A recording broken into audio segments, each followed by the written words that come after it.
بسم اللہ الرحمن الرحیم۔ السلام علیکم ورحمۃ اللہ وبرکاتہ۔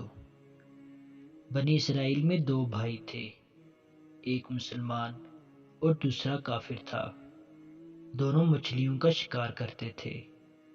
کافر بت کو سجدہ کرتا، مگر جب مچھلیاں پکڑنے کے لیے پانی میں جال ڈالتا تو اس قدر مچھلیاں آ جاتی کہ ان کو کھینچنا مشکل ہو جاتا، مگر مسلمان کے جال میں صرف ایک مچھلی آتی اور اسی پر صبر کے ساتھ خدا کا شکر ادا کرتا۔ اتفاقاً ایک روز اس مسلمان کی بیوی اپنے مکان کے چھت پر گئی تو اس کی نظر کافر کی بیوی پر پڑی، جو زیور اور بہترین لباس سے آراستہ تھی۔ یہ دیکھ کر اس مسلمان کی بیوی کے دل میں وسوسہ پیدا ہو گیا کہ کاش میں بھی ایسی ہوتی۔ تو کافر کی بیوی بولی، تو اپنے شوہر کو آمادہ کر لے کہ وہ بھی میرے شوہر کے معبود یعنی بت کی پوجا کرے، تاکہ تو بھی میری طرح مالدار ہو جائے۔ یہ سن کر مسلمان کی بیوی کچھ غمزدہ ہو کر نیچے آئی، اور جب اس کا شوہر گھر آیا تو بیوی کا حال دیکھ کر سوال کیا کہ آخر بات کیا ہے جس سے تو اس قدر غمزدہ معلوم ہوتی ہے۔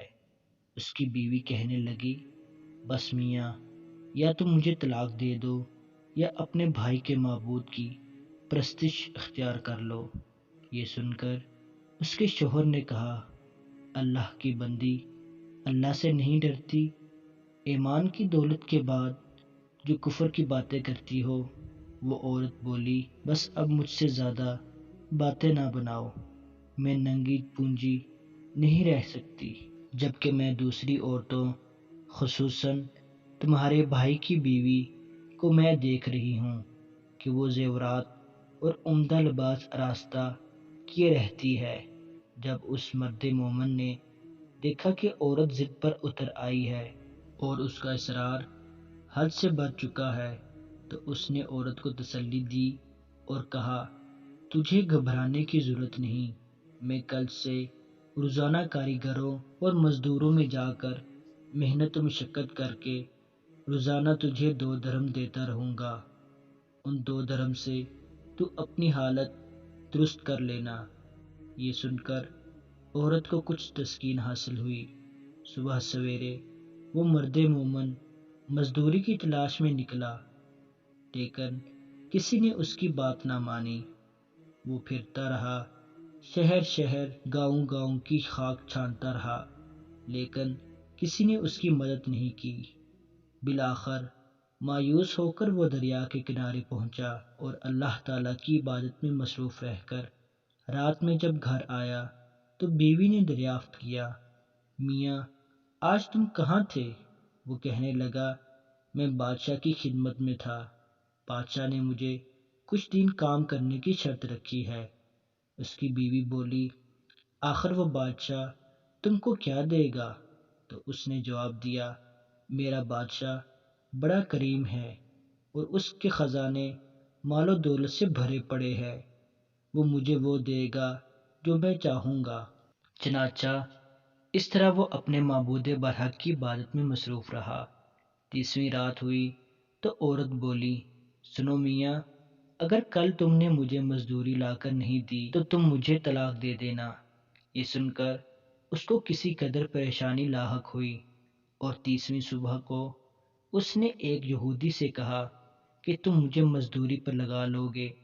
یہ سن کر یہودی کہنے لگا، ہاں، تم کو مزدوری مل جائے گی، لیکن ایک شرط یہ ہے کہ میرے پاس تمہارے لیے کھانے پینے کا کوئی بندوبست نہیں ہوگا۔ چنانچہ وہ مرد مومن روزے کی نیت کر کے یہودی کے ساتھ کام پر گیا۔ ادھر دوسری طرف ایک آدمی اس کی بیوی کے پاس گیا، دروازے پر دستک دی۔ جب اس کی بیوی باہر نکلی تو اس آدمی نے اس کی بیوی کو 29 اشرفیاں دیں اور کہا، یہ تمہارے شوہر کی مزدوری ہے۔ تمہارا شوہر 29 دن سے بادشاہ کے کام میں تھا، یہاں تک کہ تمہارے شوہر نے بادشاہ کو چھوڑ دیا۔ اگر وہ 30ویں دن بھی کام پر جاتا تو اسے بہت سی اجرت مل جاتی، لیکن وہ یہودی کے پاس چلا گیا۔ اگر وہ مزید بادشاہ کا کام کرتا تو بادشاہ اس کو مزید اجرت دیتا۔ بس یہ لو 29 اشرفیاں، اس میں ایک اشرفی اس لیے کم ہے کیونکہ آپ کا شوہر 30ویں دن کام پر نہیں گیا۔ چنانچہ وہ عورت ان میں سے ایک اشرفی لے کر بازار گئی۔ سنار نے جب اشرفی دیکھی تو 1000 درہم قیمت اس عورت کے حوالے کر دی۔ جب شام کو آدمی گھر آیا تو اس عورت نے دریافت کیا کہ آج تم کہاں تھے؟ اس نے جواب دیا، آج میں ایک یہودی کے ساتھ کام پر تھا۔ اس کی بیوی نے کہا، آخر بادشاہ کی خدمت ترک کر کے تم دوسروں کی خدمت کیوں کرتے ہو؟ پھر اپنے شوہر کو اشرفیوں کا واقعہ سنایا، جس کو سن کر وہ مرد مومن روتے روتے بے ہوش ہو گیا۔ جب اسے ہوش آیا تو اپنی بیوی سے کہنے لگا، افسوس کہ میں نے بادشاہ دو جہاں کی خدمت کا حق اپنے اوپر لازم نہیں کیا۔ اس کے بعد اس آدمی نے اپنی بیوی کو چھوڑ دیا اور پہاڑوں پر چلا گیا، جہاں اللہ کی عبادت میں مصروف رہ کر بقیہ زندگی گزاری، اور وہیں اس کا انتقال ہو گیا۔ محترم عزیز دوستو، اللہ کے خزانوں میں کوئی کمی نہیں، وہ اپنے بندوں کو اس کی عبادت کا صلہ ضرور دیتا ہے، اگرچہ بعض دفعہ کسی حکمت کی بنا پر دیر ہے لیکن اندھیر نہیں۔ وہ اپنے بندوں کو نوازتا ضرور ہے۔ اللہ ہم سب کو صبر و شکر کے ساتھ زندگی گزارنے کی توفیق عطا فرمائے، آمین یا رب العالمین۔ دوستو، امید کرتا ہوں کہ یہ ویڈیو آپ سب کو ضرور پسند آئی ہوگی۔ ویڈیو پسند آ جائے تو لائک اور شیئر کرنا مت بھولیے گا، اور آنے والی ویڈیوز کے لیے ہمارے چینل کو سبسکرائب کر لیں اور ساتھ میں بیل آئیکن کو بھی دبا لیں تاکہ ہر آنے والی نئی ویڈیو آپ تک سب سے پہلے بآسانی پہنچ سکے۔ مجھے دیجیے اجازت، اگلی ویڈیو میں ہوگی آپ سے ملاقات۔ اللہ حافظ۔